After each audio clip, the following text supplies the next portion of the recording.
So I'm very grateful. If I may just take a minute or so just to talk about my personal journey, being an alumnus of AIM, I think it's critical for the administrators and the educational leaders to like really understand in depth the journey of your students and how eventually your students today become hopefully the leaders of the solutions. Maybe not in the too far future because we need a lot of leaders already. I came from Philippine science. I was surrounded by very smart people. But when I graduated, I didn't want to go to UP where normally most of the PSI graduates go. I felt a deeper need to understand the world with a broader, more holistic point of view. And I felt very strongly that I had to go to the Ateneo. So maybe out of a class of 100, 200 plus Philippine science graduates, only 10 of us went to Ateneo. And I'm very happy. I enrolled in management engineering. And at the time, we were branded to be very good at many things, but not a specialist at anything. And then I realized many years later that there was this term that was going to come out, which is this term called expert generalist, which basically means that we need people who can work with many different other kinds of specialists, but has deep understanding in different systems so that they can help lead innovation and new solution development. So I'm very happy to be here. I'm very happy to be invited by Elmer, and I look forward to hopefully participating more in this platform. Um, so I have a lot of experience working in business. Although I did come from a business school, I really consider myself to be not so much an academic, but more of a practitioner. And I think one of the biggest lessons that I've learned is really that a lot of this has to do with governance, ultimately. And I agree definitely with what Bobby was saying earlier. In fact, it's a little both disheartening and heartening at the same time that I've been listening to some of my seniors, maybe those that are maybe one generation ahead of me, those who have led banks, they have led large corporations. And when we listen to them speak in very intimate settings, one of their biggest regrets actually is that despite their ability to get to the highest level of governance in their organization, perhaps a lot due to the skills and the characteristics that they developed over their education. Several of them have said very bluntly that their biggest regret actually was their inability to incorporate the values that they learned in their Catholic education as part of their governance.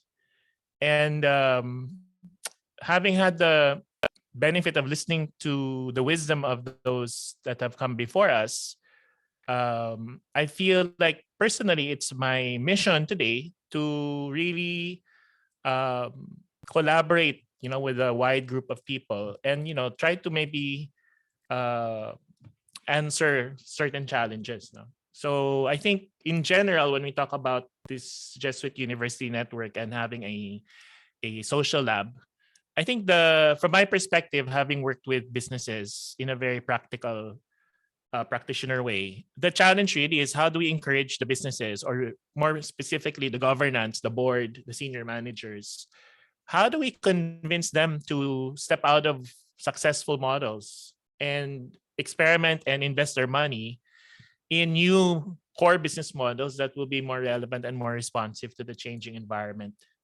that we have.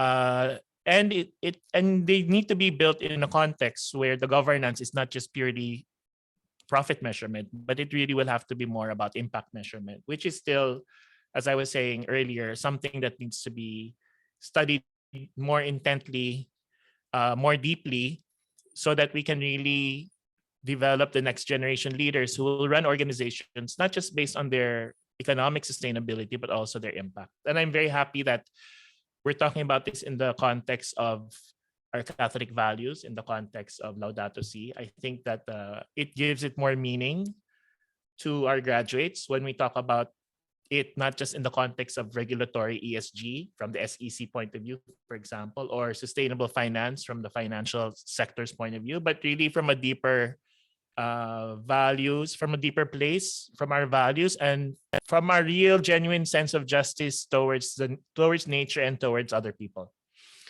And of course, what I've had the benefit of observing really was the ability to create these new solutions and hopefully to scale them. Okay. And the leverage point that I'm talking about today is like how might we leverage impact investing.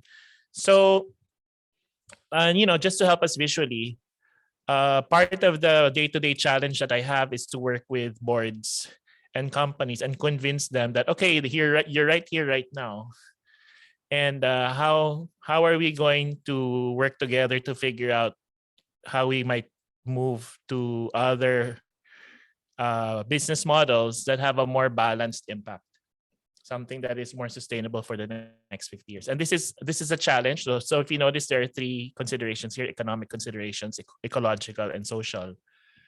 And the reality is it's not easy. And the most common experience that I have is that companies will say one thing but do another. And I think there's really a need to be more open about the fears and the challenges as to why this transition may not happen sooner or faster. Okay. And if they will not transform, then maybe what we need to do is we need to generate or develop the next generation entrepreneurs who will build the startups that will actually embody these values from the very, very beginning. So maybe we need to consider transforming existing businesses, but we also need to consider giving birth to next generation businesses that are already better balanced and more aligned to these values. I just have two more slides, maybe just about what I wanted to share. If from a capital markets point of view, I think visually, what we're trying to say is that when we talk about social investment, most of the money today is basically in this space. That the primary motivation is financial return, but not so much the impact. No? And in terms of where we want to move when we talk about impact investment, what we're saying is we want the money or the investors to move from this space, and we want them actually to move somewhere into the right side here. So what we're saying is we want evidence-based metrics of impact.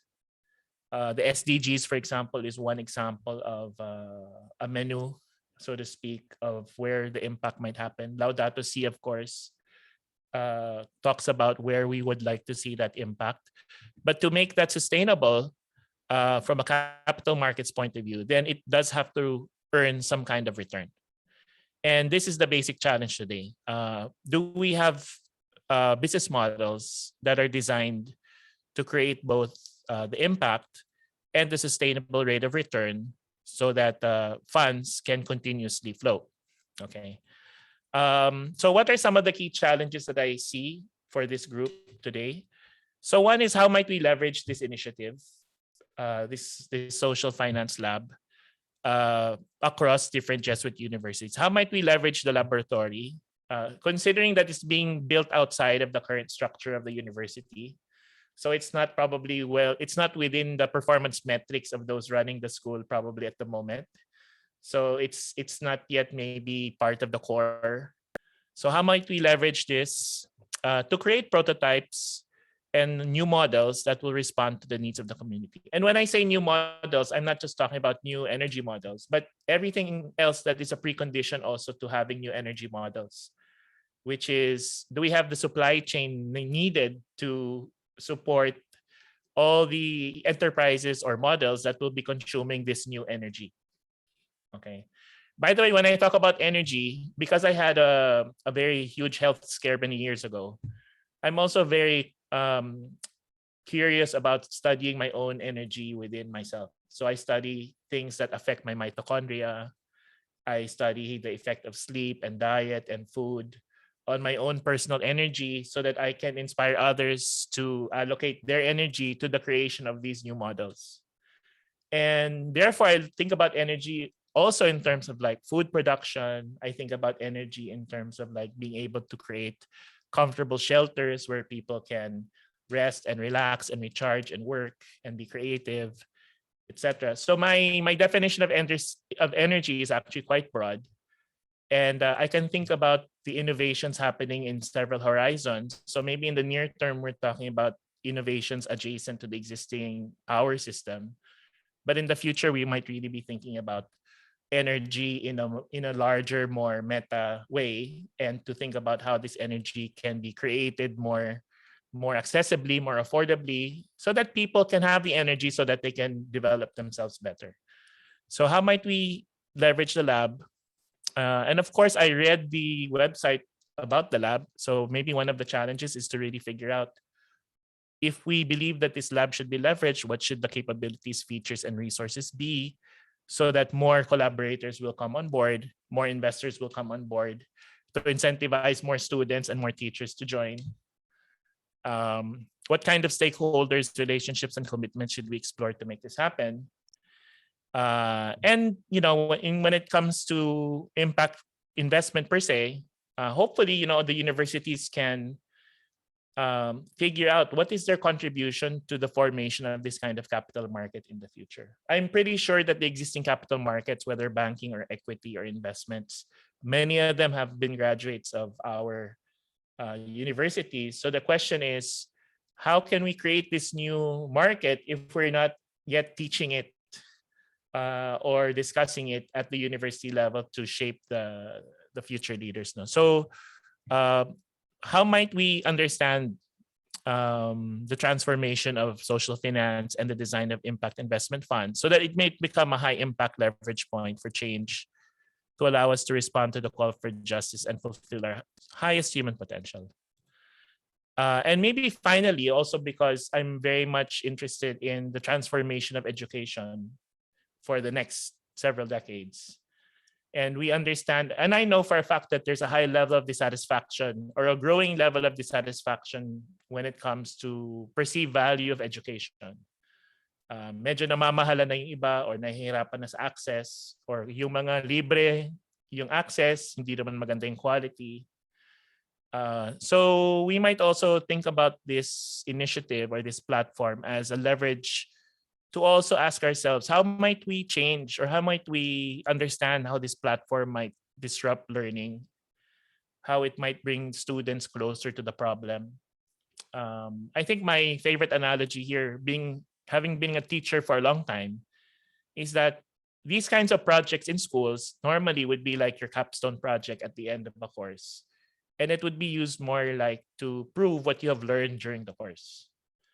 And I think the hypothesis that I have moving forward is that what brings students to schools is really the projects and the problems that they want to work on. And the learning in the classroom really is meant just to enable them to solve those problems in a more impactful way. So therefore, it's kind of like the arrows reversed. Instead of the capstone being proof of learning from the classroom actually is the one that's enabling the execution or the creation of solutions in the project space or in the laboratory. So I've had this debate, and I hope that maybe this kind of initiative can also spark some kind of reflection among educators, among administrators, as to like, what's the role of this kind of learning? If we just consider the learning aspect of it, no? Aside from the value of whatever might be developed within the laboratory. So I am grateful for the chance to share. I'm sure that we all have things that we're thinking about. I would love to listen more to our speakers today and just understand more deeply what they're concerned about or what they're thinking about. So I do hope that this new way of collaboration hopefully can bring about new insights and then maybe some new action. Because definitely, I think when we study complexity, one of the most important, urgent responses actually is to create these new ways of collaboration and communication, so that we can be kind of stimulated in a different way compared to maybe the traditional ways of pursuing these kinds of problems. So thank you so much. So thank you, Sir Richard, for that inspiring presentation, and for sharing, specifically for posing that challenge on how we can come up with business model which are sustainable, balancing aspects relative to economy, ecology, and including the social aspect. So at this time, we can move to our discussion. So for the other panel members, maraming salamat po. So we can At this point, I'd like to ask everyone to turn on your video cameras, if you can, so that we can make this discussion engaging and more dynamic. So you can raise your hands and we'll unmute you if you'd like to join in the discussion. So I'll start by asking a few questions and then we'll take questions from the floor. Okay, so I'll take the first question. So for those coming from different Jesuit campuses who are actually here in our virtual room, what possible initiatives can be done in collaboration also with the lab in time for this second semester? So if based on the discussions and including presentations which the panelists shared with us, do you have some thoughts which you have in mind in terms of specific actions or initiatives? Okay, so I'll now request our panelists and some members of those who are here in the virtual room to share.